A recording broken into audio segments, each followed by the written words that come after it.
All right. Welcome, welcome, welcome, everyone. This is Sharon from Self Care for Black Men, and I'm here with Dynamic Women. And this is Women Supporting Men's Healing. And this is in honor of Minority Mental Health Awareness Month. And so, one of the things that I like to do when it comes to self care, I like to try my best to start off something just with some deep breathing to help settle ourselves. Because in our society, it really always pushes us to go, go, go. And even when it comes to a meeting or when it comes to something, just by taking a few deep breaths, it can put us in the space of where we are now. So I like for you just to sit wherever you are, if you're able to do that, with your feet flat on the floor. You can place your right hand on your heart, the other one on your belly. And let's take a deep breath in your nose and exhale slowly out of your nose.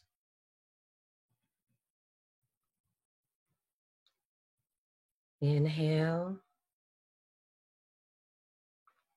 and exhale.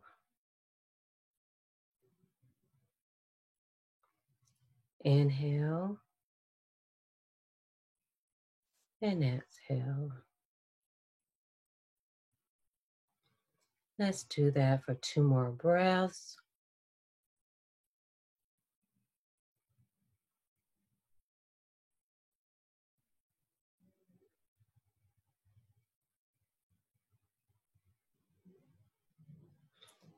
And just gently bring your awareness back to the surface and gently open your eyes.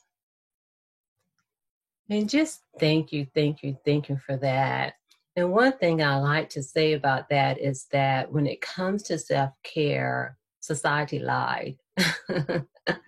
And when I say that, meaning that society have us thinking that we have to be busy and everything.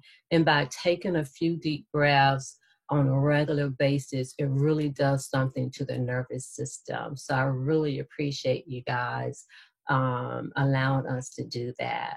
And so, again, we have dynamic women who are supporting me in healing. And so you have myself, Self Care for Black Men. You have Sherry, the founder of Lighthouse Wellness. You have Ayana, the founder of Wilson Oasis, and you have Taz, the founder of Black Men Heal. And what I'm going to do is I am going to allow these young ladies to tell you a little bit about what they do. And so we'll start with Sherry. Tell us a little bit about you and your program for men. Well, Sharon, thank you. It's a pleasure to be here. I appreciate the invitation. Um, so my name is Sherry Doucette. I am the founder of Lighthouse Wellness. I founded Lighthouse Wellness about 4 years ago following the unexpected passing of my husband. He was diagnosed with a very aggressive form of cancer that's related to lifestyle. And when I say lifestyle, like, smoking a little, drinking a little, eating whatever he wanted to, those types of things. While he was in the early part of, let's say, diagnosis, right? Because treatment, he never really received any treatment. Like I said, it was very aggressive.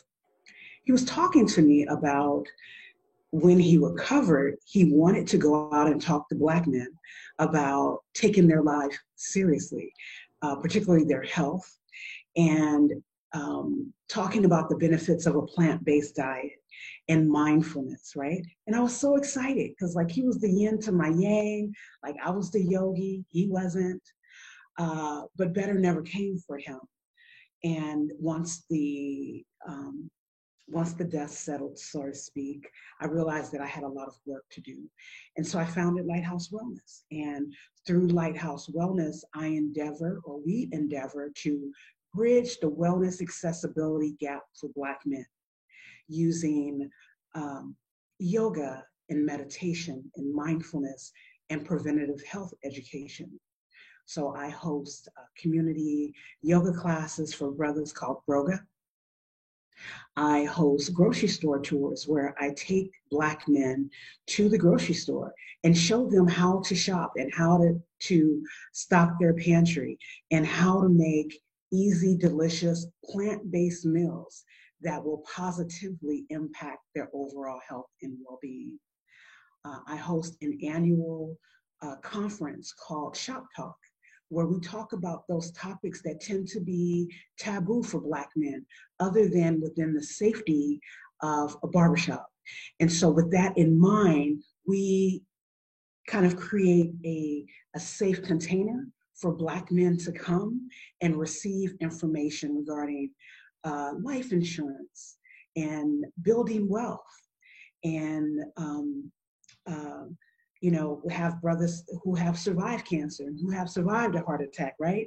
Who have seen the light, talk about how to live a plant-based life, et cetera, how to deal with their stress and mental wellness. I also host an annual wellness retreat for Black men called Higher Ground, which is amazing. So it's held in East Texas over a 3-day weekend, and we have a sweat lodge and plant-based foods. And let me tell you, over just 3 days, these brothers emerge from 80 acres of Black-owned land in East Texas like brand new. So I'm really excited about the work that has been placed before me. And yeah, so that's what I do in a nutshell.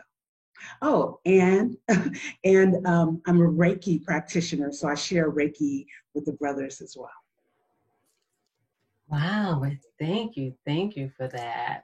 Thank Absolutely. you. And we'll be having some questions for you a little later on as well. Okay.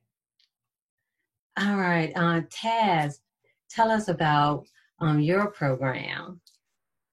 Okay. Thank you for having me, Sharon. This is a pleasure to join you, Queens. So I'm the founder of Black Men Heal. Black Men Heal is a nonprofit organization that is committed to eliminating the health disparities, mental health disparities that exist for Black men. So the way in which we do that is we give out free therapy, 8 free sessions to Black men, and we also do the pairing up for them, which is like we find therapists who are highly qualified and Black or people of color, therapists who look like them so that they can feel identified with. So we do all of the matching up for pretty much trying to control the variables of whether or not these brothers will be able to build a good, strong therapeutic alliance with the therapist, which is so important to understand the way in which for therapy to be effective, the most effective indicator is the therapeutic alliance. So we do all of the work to make sure that happens. We match them up based off of location, based off of personality, based off of presenting issues and skill set of the therapist. And in addition to that, with a therapist who looks like them, which is really hard to find. Even if you want to pay for therapy, that's a service that even for people who are paying for therapy, they don't get. Because if you're looking for a therapist that looks like you and who is perfect for you, that's very hard to find. So we do all that work, and we also have a huge emphasis on trying to remove the stigma around mental health. And we actually accomplish that with our brothers. The brothers we service, we ask and encourage them to start and initiate mental health conversations with other Black men, so that they're the ones that are essentially becoming mental health advocates by going out to tell men and their homies and their brothers and their family members about the importance of mental health. So that's what we do as an organization. We also do weekly groups, virtual groups for men all over the country and beyond. We also go out to companies, organizations, and do a lot of training around justice, inclusion, and diversity. So that's Black Men Heal in a nutshell. And we started 2 years ago in 2018, and it's been a very beautiful journey so far. Amazing. Well, thank you, thank you, thank you for that. And pretty much, I came across Black Men Heal through Reggie. When I started my platform, I was looking for, different resources, and I came across his podcast.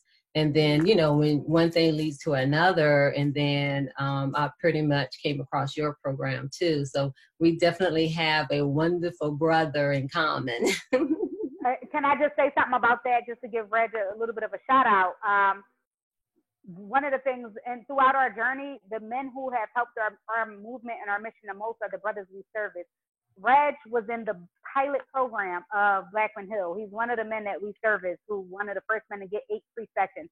Fast forward to 4 cohorts later, he's working, like, that's like my right hand right now on the team. So just like by pouring into them, like the ways in which they give back to us, and he's awesome. So that's amazing, yeah. Yeah, he really is. He really is. But thank you, thank you. All right, Miss Ayana.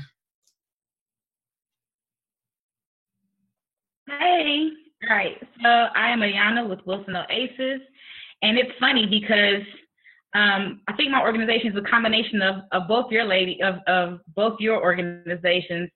So we provide the scholarships as well for counseling, like you say, with identifiable counselors within Charlotte, and we offer 10 counseling sessions, and then we also have a lot of intervention programs that we try to provide. We try to partner with other organizations to provide those services for men. So we do different programming and different type of events that will kind of help de-stress some of the things that Black men go through. And so with our new location, we was just able to get a location, like you say, just to try to provide that safe haven for men to come and talk, to kind of chill out, relax, de-stress. So we look forward to doing a lot of things in the community that will kind of help with those things. So I think I'm hoping, I would assume that we will get together afterwards in some kind of way, collaborate on some things, because we are kind of doing the same thing. So it's a beautiful thing. So yeah, that is what we do. Cool. Well, thank you, thank you, thank you for that. And then you also have me, Self Care for Black Men. And one of the things that I do, I started my organization maybe about a year or so ago, and pretty much, inspiration, motivation type thing, and now it's evolving and expanding. And the main thing that I really focus on is definitely that self-care that has any and everything to do with a man's potential mentally, emotionally, physically, financially, and spiritually. And when it comes to that, when I say that we're evolving, meaning now to be able to start offering services, and also similar to you guys, and also in providing resources for men. Because if anything, I consider myself to be the resource queen. And so connecting men to resources. And when it comes to self-care, my focus is self-awareness, sitting in silence, deep rest, movement / action. And for me, and especially with that holistic approach, it is so important. It's like everything is needed. Mental health is needed. The holistic approach is needed, because without either one of them, I feel like, especially as a mental health professional, I've learned so much on the holistic side.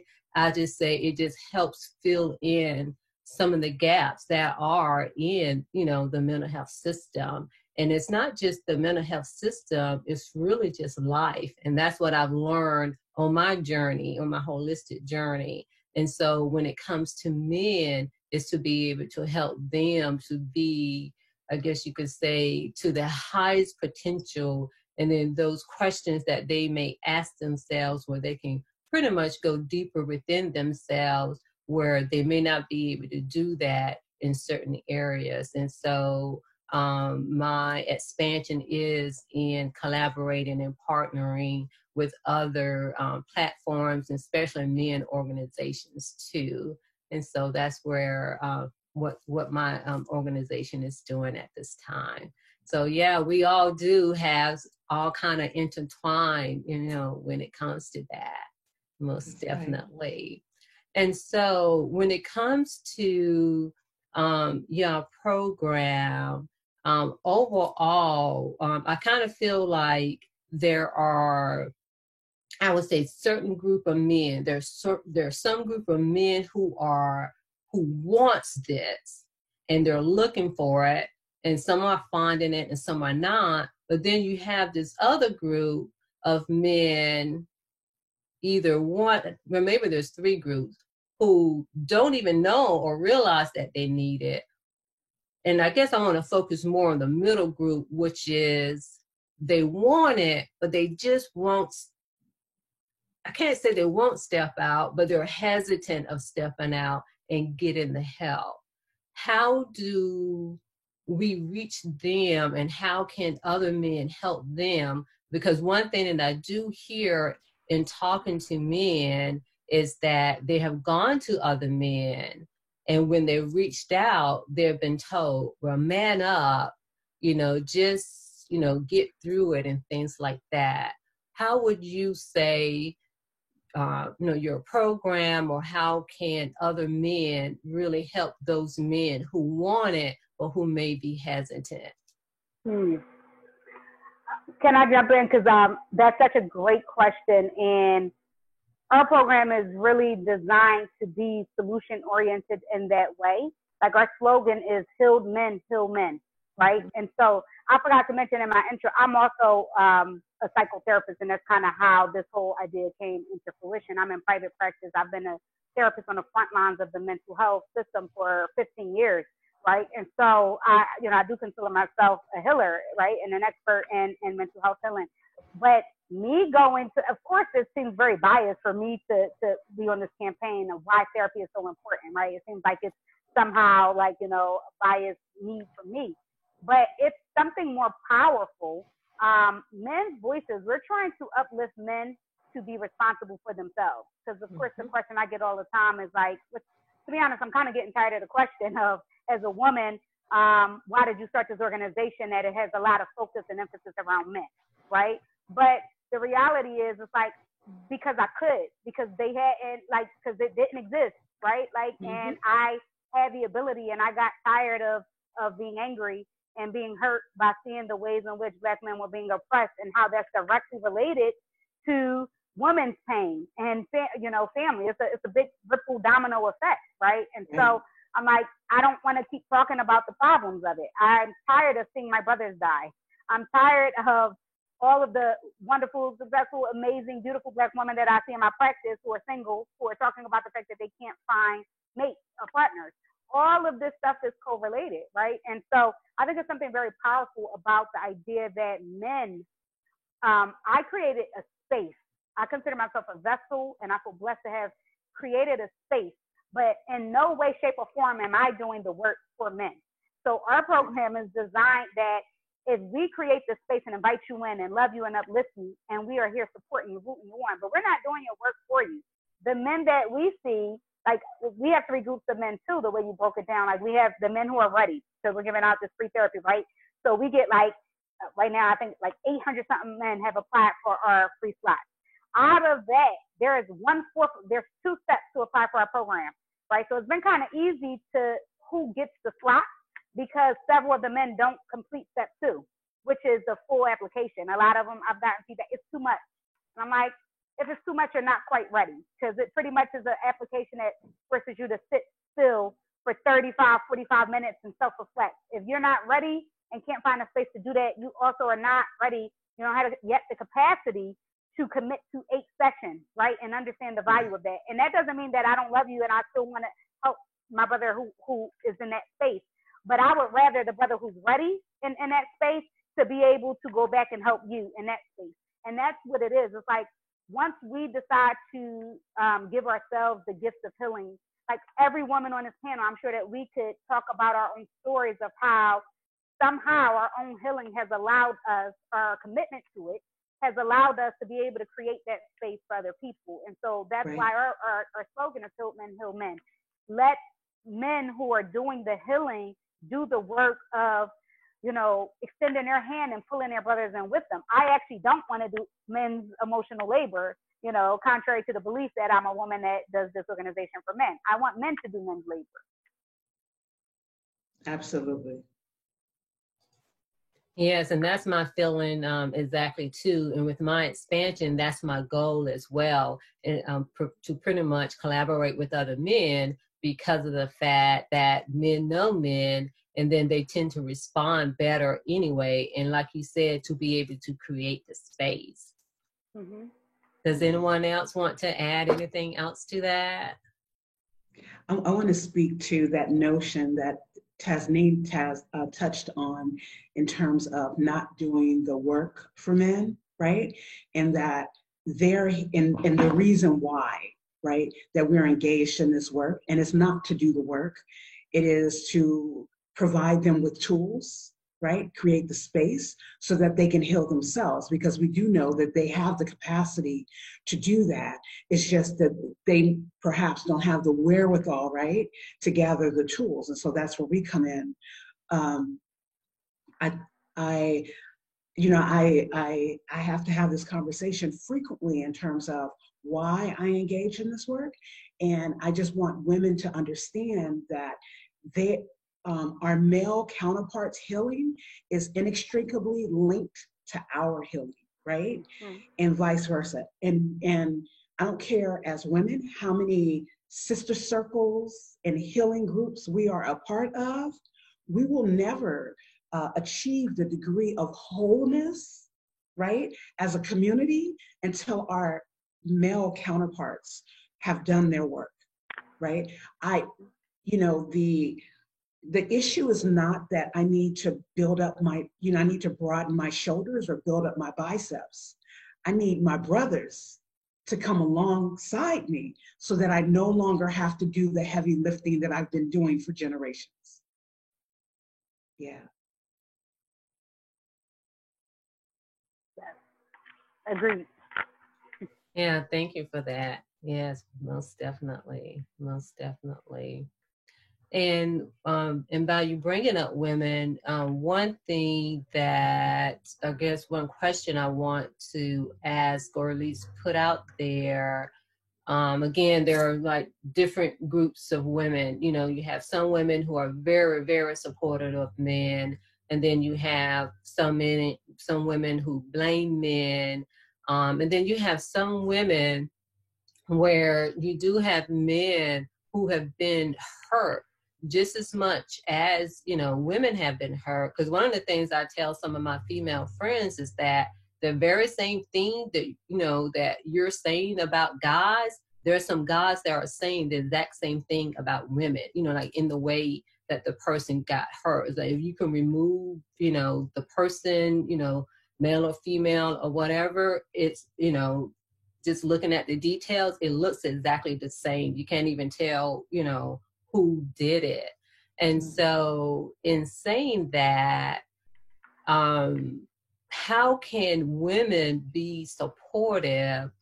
I guess more so those women who will call a man weak or something, who are emotional or vulnerable. How can those women be supportive, more supportive when men are trying to heal?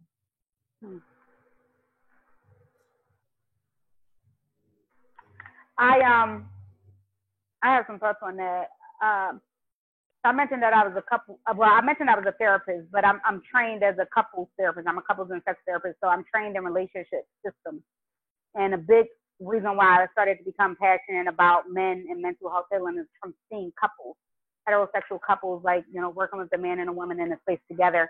And when I first started that work, when I was first started couples training, I was afraid that I would go into couple sessions and become biased and aligned with the woman's side, because I'm a woman and everything, there's nothing she's going to say in there that I haven't been through. And I felt like that, and I was afraid.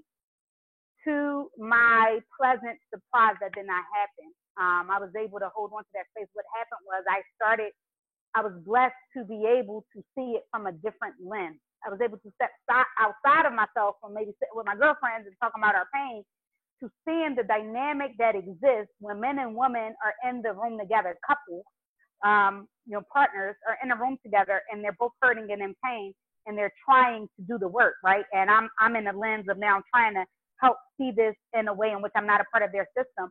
What happened was women took up all the space in the room of couples therapy, that they would both be hurt, but that women would complain a lot about men shutting down or perhaps not sharing or not doing this or not doing that. And then anytime I would give the brother a chance to speak, he would be cut off, and a woman's pain would just completely like take the space.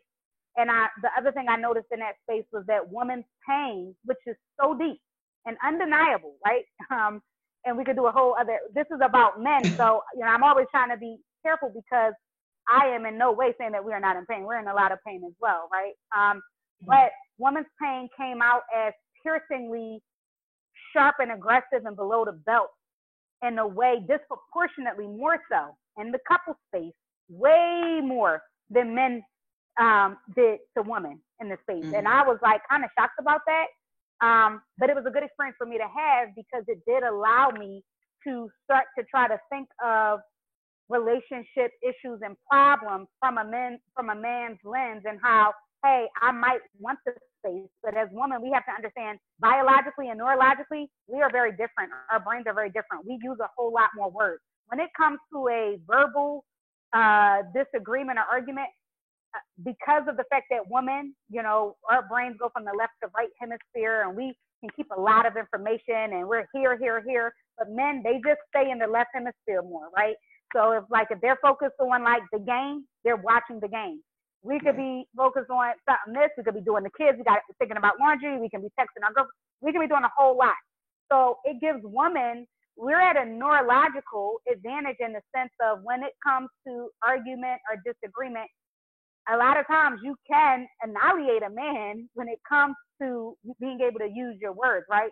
So then men shrink in that space because they're like, they get fearful and afraid of conflict with women, right? Because I don't feel safe because I know you're going to go to the space where it's way below the belt, right? So that was happening a lot. So I think as women, we are just as conditioned mentally and emotionally around issues of masculinity and what that should look like. We are just as conditioned as men are. I've been having this conversation a lot because our expectations of men are sometimes to be the type of man or masculine man in which we see them to be, right? Or that we expect them to be. And when they're not that, or when they fall short of that, we feel so hurt or so disappointed or so internalizing that we can kind of like be destructive unintentionally, but we can be mentally and emotionally destructive to their process, and then we don't help create a safe space. So I believe the answer to what do men need to heal, my answer is always a safe space.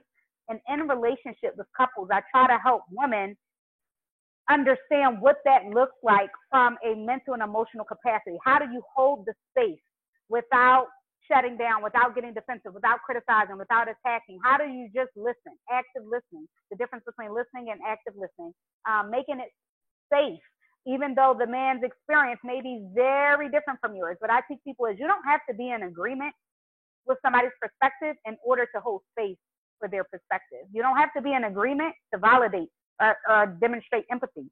So I teach people, instead of trying to agree on the differences, right? Because you may never, right? But that you could just, hey, if I'm on the side of the 6 and you're on the side of the 9, you could just take my hand and say, you know what, I don't see it that way, but I can come over here. You know what, when I'm standing here, I can see why you see it as a 6. And that makes sense, right? That you don't have to give up anything of yourself in order to be able to hold space for people. So I think it's been active listening, creating safety, and learning how to hold space.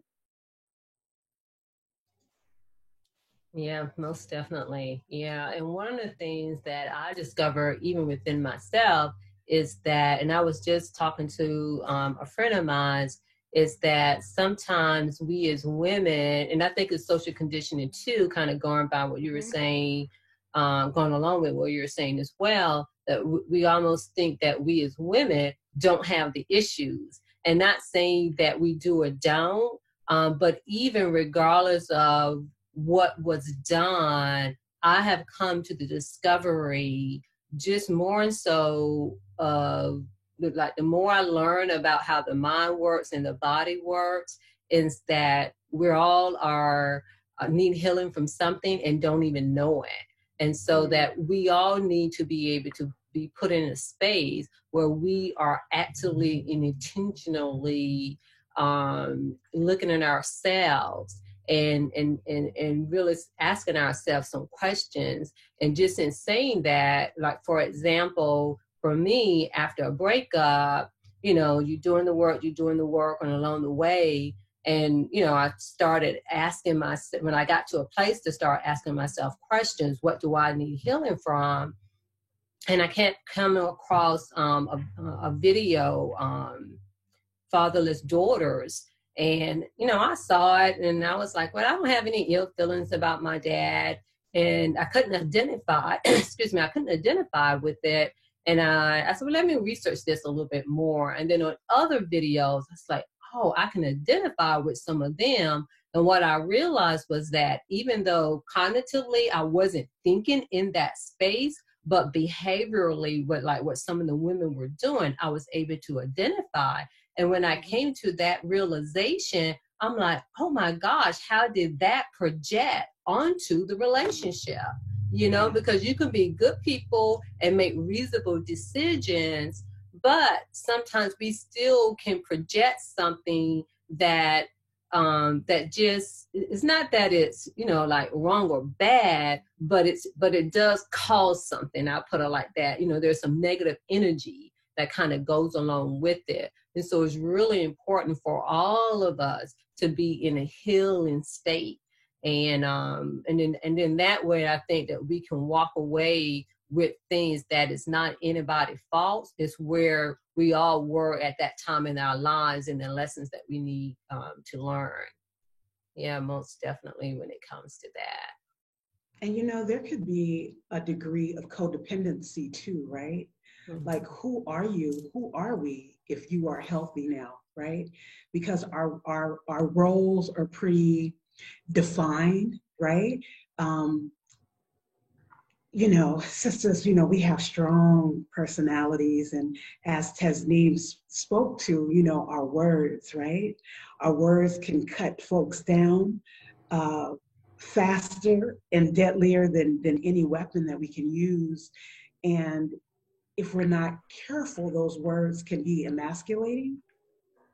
And so if we have this imbalance in our relationship where, as a woman, I see myself as the head, the leader, the voice of reason, the one who has to teach, right? Which relegates him into a less than or subordinate type of position. And so it's like, there's this power dynamic, right? That's going to be upturned if he heals himself, right? And then what will I be left with, right?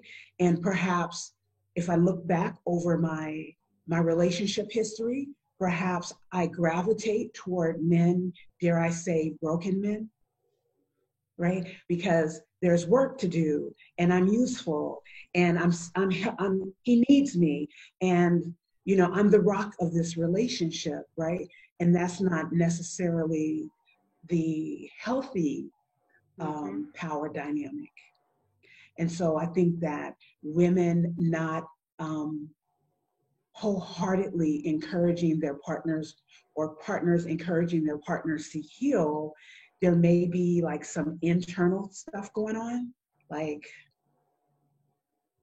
who am I? Right? Because it calls into question everything, because it's all intersectional and connected, right? You talk about a holistic thing. It's like mental health is not just about the brain, and we can disconnect the brain from the body. It's like it affects everything. So yeah, I think that it's really nuanced, right? In terms of why a partner would not encourage their partner to become healthy and whole when it benefits everything and everyone. Yeah, most definitely.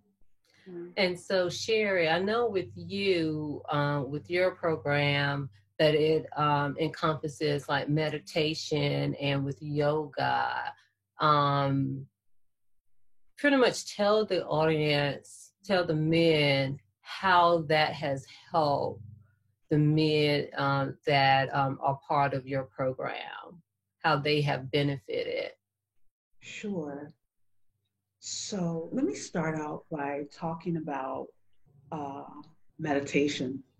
So Harvard studies have proven that the physiological response to a significant emotional trigger, right? Something that makes you filled with rage or fear, that physiological response only lasts 60 seconds, something called the 60-second rule, right?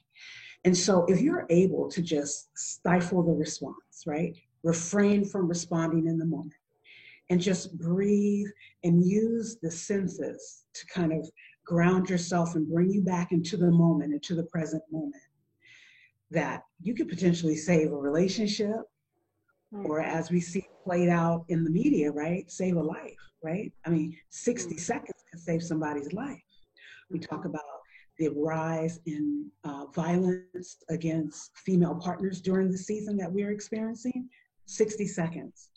And so what I've seen is that using the breath and meditation and yoga helps men to better be able to self-regulate. A skill that has been lost on a lot of us, right?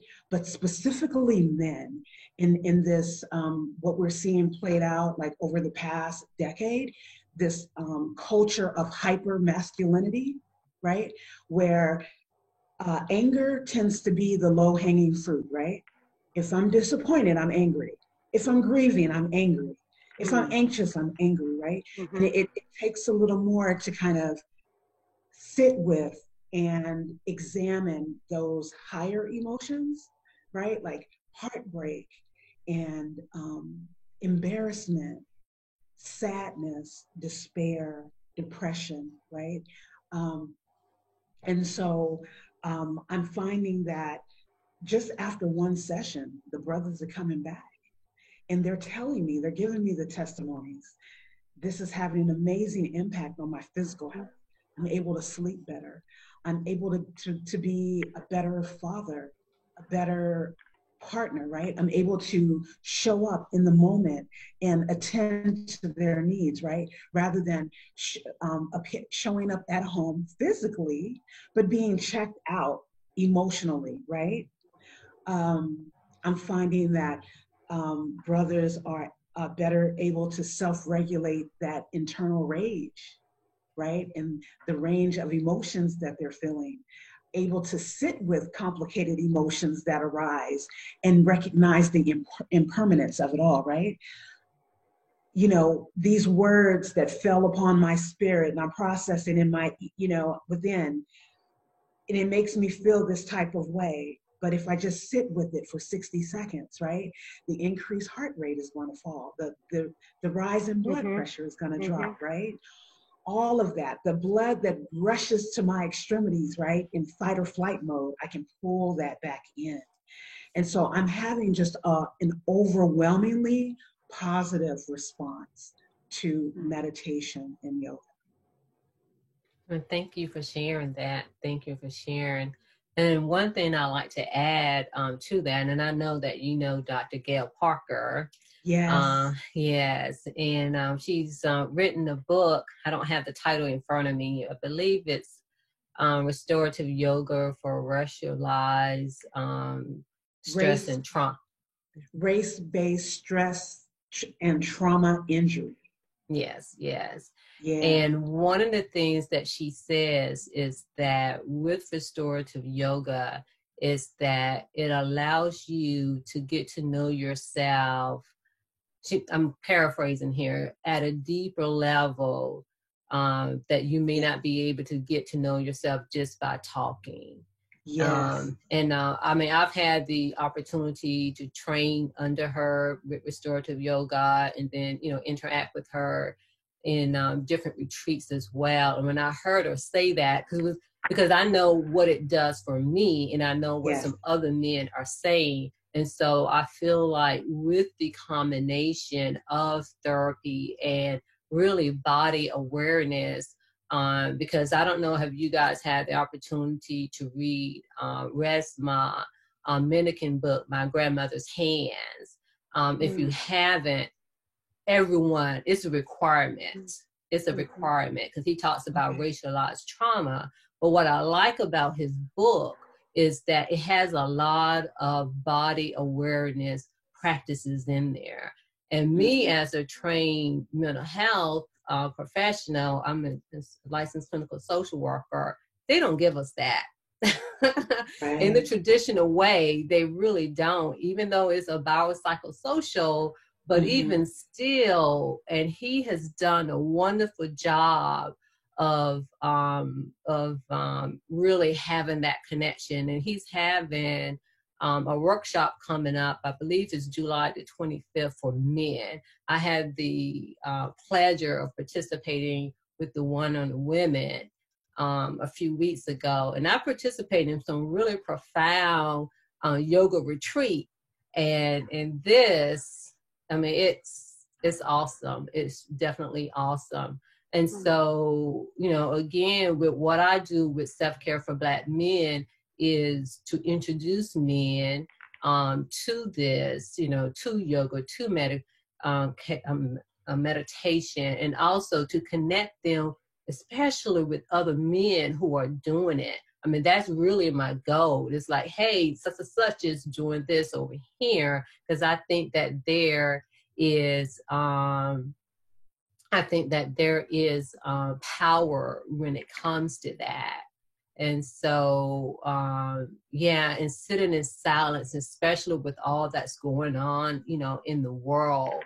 And so it's almost like, so my thing that I'm kind of doing now is like, in order to have success, sit down, you know what I'm saying? Because it really is very, very, very beneficial, because they really don't talk about what happens to the nervous system, because people would think, oh, well, that's something for the doctor. No, we need to know, because it's our bodies, you know, so it's really, really, really important. And so is there anything else that you guys want to share, want the audience to know about our men healing? Men, we are here. That's one thing I want to say overall. And even for women, you know, when it comes to Black men, you know, if you need resources and things, you can, you know, get in touch, you know, with any of us, and we can, you know, let you know more about our programming and things like that. But do you guys have anything else that you want to share?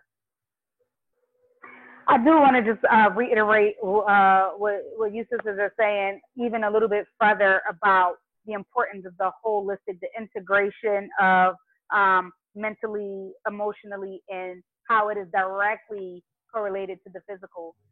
Trauma lives within the body. So that's why, you know, and I teach this to my clients a lot too. The quickest way to get any change is through the body. The mind is a very complicated, complex tool. And what I tell people is, you can't fight the mind with the mind. So that's why it's so important, the meditation. What I teach my clients around mindfulness meditation is that research actually shows, they've done studies of people who have been suffering from things like depression and anxiety and trauma, and they studied their brains and put it up against people who have been taking, like one group of people in this study were just using mindfulness meditation for treatment. And then they put it up against people who were just using psychotropic medication, right? And it was having the exact same effect on the brain. So I tell people all the time how important the integration of the two is. And also, Sherry, when you was talking, I was thinking about one of my favorite quotes. I probably say my clients probably get so sick of hearing this quote. But a Viktor Frankl quote, between stimulus and response, there is a space. And in that space is our power to choose our response. And in that response lies our growth and our freedom. And that is all so powerful and directly correlated to, I think you mentioned this also, Sherry, regulation, self-regulation. It's something that everybody, man, woman, child, alien, anybody, pet needs to learn, right? Because we will always be triggered. We're always, healing does not include, you'll never ever get upset again. You'll never be tested because you're going to continuously be, life is a test. You're going to have tests. You're going to have pain. Healing does not mean we can't free you from pain. It's inevitable, right? Healing is learning how to regulate through all of the pain and dysregulation that life is going to give you. And so, I mean, it's such an honor to be with you guys. And I definitely want to connect with you all because I'm already thinking of all these ideas of, oh, wait, you know, I need you guys to come and be a part of this, this space with us so that we could, you know, definitely collaborate on the importance of this work together. Definitely. Yeah. And did you have anything for a minute? I know. I'm sorry. I didn't get to. I was gone for a minute, but I just had a little situation here. But, you know, it's like just piggyback off what everybody else has already said. And I think just doing the work is where the value is important in terms of this, like you said, providing the space, providing the opportunities to receive mental health care, providing the space and other avenues to do those things. And I think that we just have to continue to do until it becomes a kind of what's the word, like a trend, because right now mental health is so taboo and nobody wants to talk about it. And I think we just talk about it and we have to just start doing it, and it just has to be a consistent thing that we do. And so I do also look forward to trying to collaborate in some kind of way with our organizations, because I think one thing too is that, you know, everybody is trying to do their own thing, and if we all just kind of came together to, you know, do one thing, the impact will probably be bigger. And so that's one thing that I definitely always strive for in terms of Wilson ACEs and how we collaborate with others, because some help, talking to somebody is better than not talking at all and not getting any help. So I don't care if it's from Wilson ACEs or Blackman Hill or wherever, as long as you get it and it's gotten. So, you know, that was my little 2 cents. Thank you.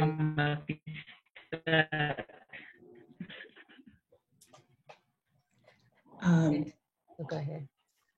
As we close, it brought to mind one of my favorite quotes by Rumi that goes, give not from the depths of your well, but from your overflow. And I think that that's really important to remember, that we have to consistently get poured into, right? As we pour out, because this life is on a continuum, right? And we can continue to pour out while we're empty, but what happens is that resentment starts to creep in, right? And we start operating from a place of lack and start believing that there isn't enough and we have to hold on to everything that we have. But when we are being poured into, that we can continue to serve and pour into others. And so I think I would like to leave that with my brothers as well as my sisters that are here on this call, that as we continue to serve and to be of service, that we are being poured into and that we are stopping long enough to get recharged and refueled on a consistent, regular basis. Yeah, that's most definitely true. Most definitely true. And one thing that I would like to add, or should I say in addition to closing out, is to let men know that you are worthy and that you really do have skills, ability. You're compassion, you loved, you are lovable, and all of these things would just help, I would say unpack and add on. Unpack stuff, that doesn't belong there. They got put on, through life, and also where you can find your way back to that piece of you that you've known to be. And so I kind of feel like that is what we all are doing. It's just getting our Black men to where they know where they can be. It's just, unfortunately, with society and just with life in general, it just adds so much things onto our brothers they just can't see. And so we're kind of like opening up the door and holding that space for them. Yeah. And so how can people reach you guys? How can men or women, so for their men, reach you guys? Well, you can reach us at the website is blackmanhill.org, or you can follow us on any of the social pages, Blackman Hill, at Blackman Hill. But it is best to go to the website and send us contact. The email is info@blackmanhill.org, because the DMs get kind of flooded. And just to add a little bit to what you were saying, Sharon, is that, like, I agree. Like, if you follow us on Blackman Hill, one of the things that you may notice, I hope people notice, because it's incredibly intentional. We do not repost trauma. And think about how much trauma we've all experienced over the past couple of weeks, right? You will never see on our page any of those videos of our brothers or our sisters being killed or swayed. We living in trauma. We're trying to survive through trauma. And so you're going to see it everywhere. So I encourage men. I made that choice for myself several years ago, because I know that my nervous system, like, if I feel like I take 2 steps forward of trying to do some healing and then it gets dumped, I'm back in the same space. I get stuck. And that's how we feel when we can't heal. We stuck. Be mindful of what you take in to your mind, your body, what you eat. That's why I love the nutrition part of it. All that stuff you take in, it's almost like you're just putting more and more dirt on yourself from being able to heal. And so be mindful of that. And I say 3 P's. Be prioritizing of your self-care, be prioritizing and knowing, like, first is self-awareness, but knowing what you need, prioritize it, protect it, and then preserve it. So, like, that your care, your needs, your energy, your nervous system, your body, your mind, your wellness is something that is non-negotiable when it comes to those 3 P's. Prioritize, protect, and preserve. Because if you don't do that for you, King, you don't have it to give to us. You won't have it to give to your children. And that's what's happening, is, like, they have such little space because they're trying to give it all out. And I actually want them, no, take some of the energy for yourself, and then I'll take some of your overflow, because you're going to be a better husband, a better father, a better friend, a better everything if you have overflow. But a lot of men don't have it. And so that's what I would say. Be mindful of what you need to practice and to preserve it. Thank you. So for Wilson Oasis, we have a website, www.wilsonoasis.com. We are currently taking registration for counseling. Our scholarships are for Black men 18 and older. There's a link that you can just fill out, and then we will connect you with the therapist. And we also are on social media, Facebook at Wilson Oasis, Instagram, Twitter, LinkedIn, and that survey for the counseling is on all of those platforms as well. And then we also have a calendar of events for our location, and we do invite any Black men, any Black organizations that want or need a space to do something. We invite you to our space because we want to collaborate, we want to support in any kind of way. So if you need space to use it for something, we have that. And then, like I said, our calendar of events, we have a male appreciation every third Saturday. We'll have Eric Thomas come down and speak. Hopefully could make some connections for men. I'm just trying to figure out whatever way men need to heal or help. I want to do. So these are some of the things I've heard men say that they want and they want to do. So I want to do it. And I think we were sharing quotes earlier. And so one of the quotes that Wilson Aces share, and it's one of my favorite quotes, it's from James Baldwin. Not everything that is faced can be changed, but nothing can be changed until it is faced. So I love that quote. We gotta do something. We won't make any changes. Let's start doing somewhere. So, yeah. Awesome. You can find me at the website, www.lighthousewellness.org. And Lighthouse is L-I-T-E House, wellness.org. Also on all of the social media platforms at Lighthouse Wellness. And you can find a calendar of events and keep up with what we're going to, what we're doing. And you can also subscribe to the page, to the website. And you can email me if you would like to get in touch with me personally, info@lighthousewellness.org. And I got another quote, y'all, like a fortune cookie. It's like, I love these quotes. Yes, bring them. Audre Lorde, right? I know we all know this one, right? That self-care is not a matter of self-indulgence, but a matter of self-preservation, and it is an act of warfare. And in this climate, we have to look at it as such, right?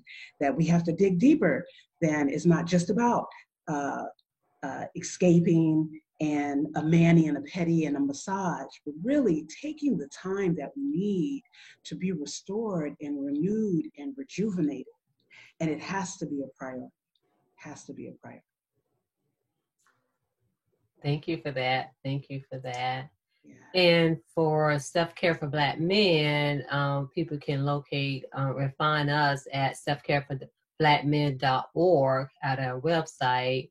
And then also on Instagram, Self-Care for Black Men. And on Facebook, I believe it's Self-Care for the Black Men. And so they can find, and with two programs that I am launching, one is Uplifting Black Kings. And I've had a couple of, I've offered them before in the past, and that's one reason why I said they're evolving and expanding, because sometimes, as time goes by, you have different ideas, and it also depends on what the men want as well. But with that, it is where there's different topics that men can discuss, and it's also integrated with some type of self-care. And with that, my vision is to have, other men to come to it and offer whatever they specialize in, or even if they have a journey, something that they have learned and where other men can learn. And it's more of a conversation than anything else when it comes to that, because I really want it to be, again, not in a leadership role, even when I do it, but more so where men can have a conversation. And then the other thing that we'll be launching, it may end up launching in August, is Talk It Out Triad. And basically that is to give men space just to talk it out, because men always say they have nobody to talk to. But what that is literally the vision of that is a triad. It's like you have a group of men and we get, like on Love it. through Zoom, separate in different rooms, and where they can listen to each other. One be the observer, one listen, and things like that. And because if anything that I have learned is that, and this is just general, it's not, for everyone, but in general, men do not talk, women talk, but no one taught neither one of us how to really process emotions. And so meaning to really sit there, because even as women, I have seen, and even for myself, even being a mental health professional, to be able to sit with others, especially when it comes to pain, because sometimes we want to help and we want to comfort someone, to make that pain go away. And so I think with men, because it's just something that just don't happen in general, you know, for them. And they talk a lot about that they have no place. And so I really do believe in, I guess you could say, in the doing and the being. And so that's something that is set to be launched pretty soon. Well, ladies, queens, I really, really, really appreciate this. And most definitely we will get together and put it like this. We will come up with something, create something for our kings. Most definitely. Definitely. Yes, please. I'm already on your website, about to add y'all. Just thinking creatively, like, oh wait, how could we do one big event? You know, like one big thing, and pull resources together. And that's what this has been. This journey has taught me, is about the support and that looks like, and that is action. And so I'm honored to be sharing this space with you ladies. Same here. And thank you for everyone who has joined us live, and for those who will be watching the replay as well. Awesome.